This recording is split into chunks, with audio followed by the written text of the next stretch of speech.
எட்டி கொஞ்சம் தள்ளி நில்லு மானே, இல்ல எக்கச்சக்கமாகி போகும் தானே.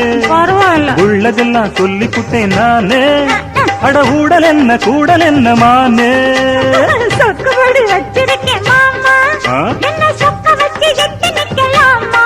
ஐயோ சொக்கத்துக்கு வேலை இல்ல மாமா, நான் வேண்டியதை கேட்டுக்கிட்டேன். ஆமா, ஐய எட்டி கொஞ்சம் தள்ளி நில்லு மானே. தனியாக நான் படுத்தா தொந்தரவு பண்ணுதையாவோ எனக்கு.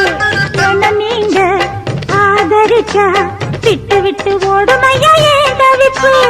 அறியாத சின்ன பொண்ணு, அச்சம் கொஞ்சம் நானும் கொஞ்சம் வேணும் அம்மா. புரியாத மோகத்துல புத்தி தடுமாறி விடக்கூடும் அம்மா.